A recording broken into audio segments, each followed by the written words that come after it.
प्राप्यं तेन स्मरहरबलं मोक्षसाम्राज्य लक्ष्मीः. ஹே பரமேஸ்வரா, உண்மத்த அவஸ்தையில் என்னுடைய புத்தியும் மனசும் எப்படி இருக்குன்னு சோதிச்சுக்கிறதுக்கு தான் பண்ணினேன். அப்போ கூட உன்னுடைய நாமாக்களை சொல்லிட்டு உன்னுடைய அர்ச்சனையை பற்றி சொல்லிட்டு அதனால் இப்போ என்னுடைய ஒரு புத்தியும் மனசும் எப்படி பழக்கியிருக்கேன்னு தெரியறது. என்னுடைய புத்தியும் மனசும் எங்கிட்ட இல்லாத போதோ ஒன்றையே நினச்சிட்டு இருக்கிறது இதில் பிரதிபலிக்கிறது. அதனால் எனக்கு இனிமே ஜென்மா நிச்சயமாக கிடையாது. பூர்ணமாக பரமேஸ்வரன் ஞானத்தை கொடுத்து மோட்ச சாம்ராஜ்யத்தை கொடுத்து எனக்கு ஒரு அத்வைத நிலைமையை ஆத்ம தரிசனத்தை கொடுத்துடுவார் அப்படின்னு சந்தோஷப்பட்டார்னு அப்பைய தீட்சாளுடைய சரித்திரத்தில் இந்த விஷயம் வருது. அதனால் இந்த சிவநாம வைபவம் இருக்கே, பரமேஸ்வரனுடைய ஒரு பூஜையோ ஆகட்டும், நாம வைபவம் எல்லாம் அப்படி உத்கர்ஷமாக சொல்லப்படுறது. அவளுடைய வம்சத்தில் வந்த அவருடைய பேரனா உள்ள மதுரையில் பாண்டியராஜனுக்கு மந்திரியாக இருந்த அந்த நீலகண்ட தீட்சிதரும் சிவோத்கர்ஷ மஞ்சரின்னு 100 ஸ்லோகம் பரமேஸ்வரனை பற்றி பண்ணியிருக்கார். அதனால் கடைசியில் அவர் சன்னியாசம் வாங்கிட்டு பாலாமலையில் சமாதிஸ்தாலாகி ஜீவ சமாதியாக இன்னும் பிரகாசிச்சுன்னு இருக்கார். அந்த சிவநாமத்தினுடைய பெருமைகளை எவ்வளோ எடுத்து சொன்னாலும் சொல்லிகிட்டே இருக்கலாம். அதே மாதிரி இதுவாக ஒரு பூஜை அர்ச்சனை ஸ்தோத்திரம் மனசை நிரோதம் பண்ணுறது, புத்தியை பரமேஸ்வரன்ட்ட சமர்ப்பணம் பண்ணுறது. ஆனால் இதோட உத்கர்ஷமாக ஹரதத் சிவாச்சாரியால் சொன்னார். கம்சபுரம்னு கஞ்சனூரில் சுக்ரக்ஷேத்திரத்தில் அவர் வாசம் பண்ணார். பரமேஸ்வரனை பக்தனாக ஆகி அதுவும் அவருக்கு பரமேஸ்வரனை பார்த்தா எவ்வளோ சந்தோஷமோ அதே மாதிரி சிவனடியார்களை பார்த்தாலும் அவருக்கு சந்தோஷம். அவர் நாற்றுல சிவபூஜை பண்ணிட்டு இருக்கிறதே அங்கேருந்து ஒரு பிராமணே வரார். அப்படி உள்ள நுழையிறதே அவாத்து வாசப்படி தலையில் இடிக்கிறது, சிவா சிவா சிவா அப்படின்னு சொல்லிட்டு கீழே உட்கார்றார். தன்னை ஆஸ்வாசப்படுத்திக்கிறதுக்கு யாரோ சிவா சிவான்னு கத்துறாளே, சிவனடியார்கள் வந்திருக்காள்னு வாசலில் பார்த்தார். உடனே தீர்த்தம் வேணுமாப்பா, சாதாரணமாக இருக்கியா, மயக்கம் இல்லாமல் இருக்கியான்னார். ஐயா, உங்களை பார்த்து நமஸ்காரம் பண்ணி நான் பண்ணின ஒரு பாவத்துக்கு அபராதத்துக்கு உங்கள்கிட்ட விடுபடுறதுக்காக வழி கேட்க வந்தேன். என்ன அபராதம் பண்ணேன்னா, நான் வேலை செய்யக்கூடிய தொழிலாளி அந்த வெக்கல்னு சொல்லக்கூடியதான வைக்கோலை அப்படி பெரிய கட்டாக கட்டி கிராமங்களில் கொண்டு போய் கொல்லையில் மாட்டுக்கு 1 வருஷம் போடுறதுக்காக வைக்க போர்னு சொல்லுவா. அது அறுவடை பண்ண வயல்லேருந்து அதை கட்டி எடுத்துன்னு ஆற்றுக்குள்ளே கொல்லை வழியாக காம்பவுண்டு சுவருக்கு அண்ணன்டேருந்து தூக்கி போட்டால் அப்புறம் உள்ளே அதை வைக்க போராக பண்ணுற வழக்கம். நேராக வைக்க போகிற அந்த வெக்க கட்டை எடுத்துன்னு உள்ளே வர முடியாது. அதே மாதிரி நான் அந்த வெக்க கட்டை தூக்கி காம்பவுண்ட் சுவர்லேருந்து அண்ணன்ட உள்ளே போட்ட போது அப்போ ஒரு பசுமாடு பிரசவிச்சிருந்தது. அப்போ தான் கண்ணுக்குட்டி போட்டிருக்கு. நான் போட்டதான அந்த வெக்கப்போல் கட்டானது அந்த பிறந்த கண்ணுக்குட்டி மேலே விழுந்துடுத்து. பச்சிலங்குழந்த தாய்ப்பால் கூட இன்னும் குடிக்கல. அதனுடைய வயிற்று தாங்காமல் அந்த கண்ணுக்குட்டி இறந்து போயிடுத்து. அந்த கிரகபதி அங்கேருந்து வந்தார். ஏண்டா விஷயம் தெரியாமல் அப்படி அந்த கண்ணுக்குட்டிக்கு மேலே வெக்க கட்டை தூக்கி போட்டுவிட்டியே, அந்த கண்ணுக்குட்டி மறைஞ்சி போயிடுத்தேன், உனக்கு இறக்கமே இல்லையா, கோஹத்தி பண்ணவன்னே, உன்னை பார்த்தாலே தோஷம் அப்படின்னு என்கிட்ட ஐயா சொல்கிறாங்க. நான் இப்படி அபராதம் பண்ணிட்டோமே, உள்ளூர்காரர்கிட்ட கேட்போம்னு கேட்டேன். அவள் உன்னை பார்க்கறதே தோஷம்னு சொல்லி எல்லாரும் விலகினுட்டா. உங்கள்கிட்ட வந்தால் ஏதாவது எனக்கு வழி கிடைக்கும்னு நினச்சின்னு வந்தேன். அதான் நான் வாசலில் வந்து நுழையிறதே அந்த நலப்படியை மேலே அடித்த உடனே என்ன அறியாமல் சிவா சிவா சிவான்னு கத்திவிட்டே நீங்கள் ஓடி வந்துவிட்டேன். எனக்கு ஏதாவது வழி சொல்லுங்க அப்படின்னு கேட்டான். நீ பண்ணின பாவம் நிச்சயமாக உன்னை தொடாது, உனக்கு அந்த தோஷம் வராது. எப்போதைக்கு ஒரு யாதிர்ச்சிகமான ஒரு நடக்கக்கூடிய காலத்தில் சிவா சிவான்னு நீ சொல்லிட்டியோ, இப்போ நம்மளாம் என்ன பண்ணுவோம், ஒரு அதிர்ச்சியோ ஒரு அடியோ பட்டதுன்னா ஐயோ ஐயோன்னு கத்துவோம். ஐயோன்னு கத்தக்கூடாது.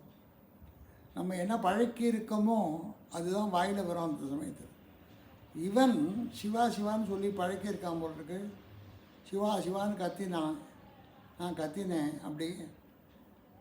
அப்படின்னா எப்போதைக்கு உனக்கு ஒரு சூழ்நிலை வந்தபோது ஒன்னறியாமல் சிவான்னு கத்தினையோ அப்போவே உனக்கு எல்லா பாவமும் போயிடுத்து, கவலைப்படாத அப்படின்னா.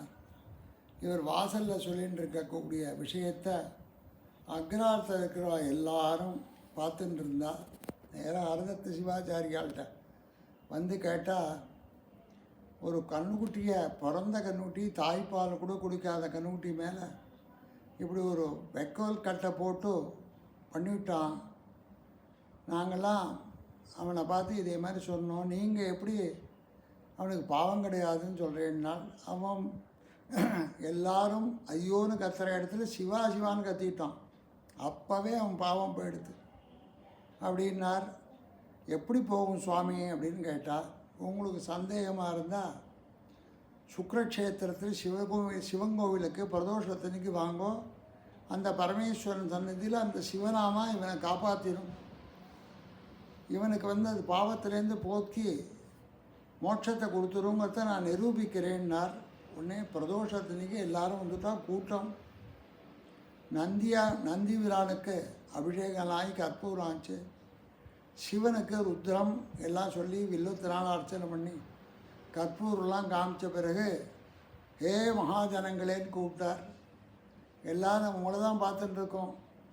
அவனுக்கு பாவம் கிடையாதுன்னே நிரூபிக்கிறேன் நிலை. இப்போ நீங்கள் வந்து அதை நிரூபணம் பண்ணுங்கன்னால் உடனே அவர் சொன்னார். பரமேஸ்வரனை பார்த்து நந்திக்கும் சிவனுக்கும் நடுப்பில் நின்று, இவன் தன்னுடைய ஒரு மனசே ஈடுபடாத சமயத்தில் அதிர்ச்சியில் சிவான்னு கத்தினது இவன் பாவத்தை போய்கிறது நான் சொன்னேன். இவாளெலாம் நம்பலை. ஹே பரமேஸ்வரா, இவன்கிட்ட உள்ள பாவத்தை அந்த சிவநாமா போக்கியிருக்குங்கிறத நிரூபணம் பண்ணுறதுக்கு நீ இப்போ என்ன பண்ணணும் தெரியுமா? நான் இந்த அருகம்பில் இருக்கே அதை கொண்டு போய் இப்போ அந்த நந்திக்கு கொண்டு கொடுக்க போகிறேன்.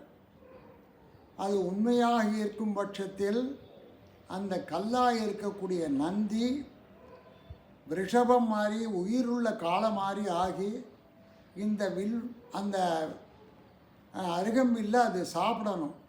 நீ அதை பண்ணினேன்னா இத்தனை பேரும் உன்னுடைய நாமாவை நம்புவா, உனக்கு பூஜை பண்ணுவா, பாவம் எடுத்துன்னு உணருவா. அது பண்ண வேண்டியது உன்னுடைய கடமை. எய்த்தாப்பில் சத்தியம் பண்ணுறேன் அப்படின்னார். ஜனங்கள்லாம் நிற்கிறது, அப்படி எல்லாம் தலையை தூக்கின்னு பார்க்கறது.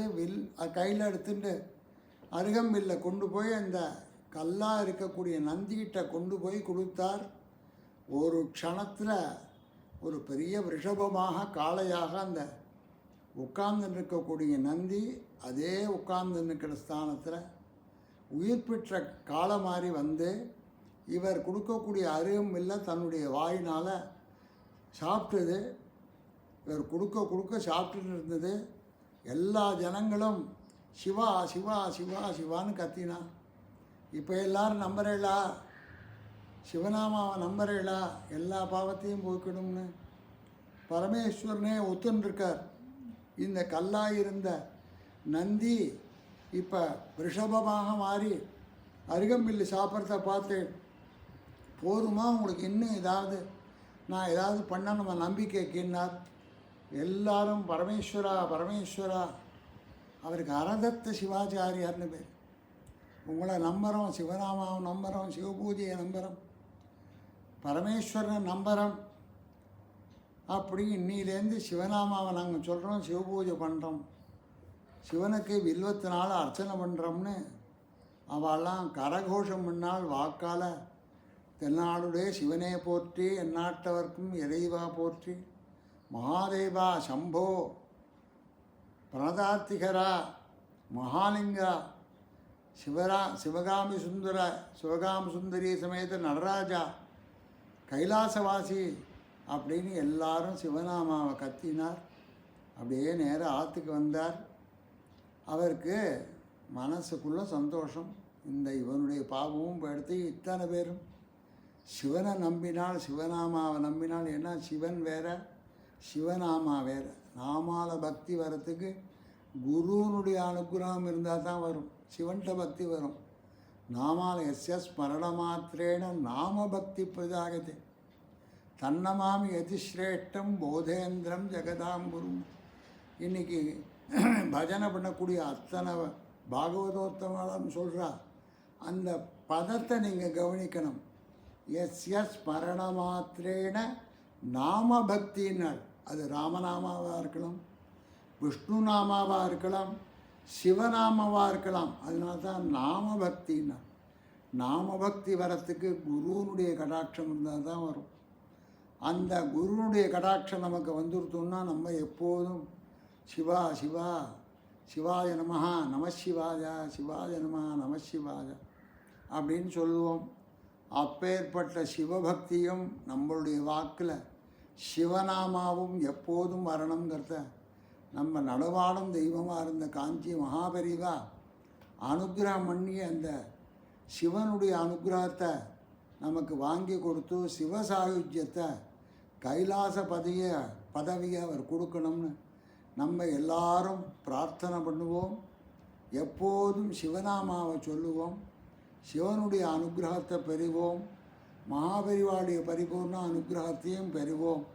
நம பார்வதி பதயே.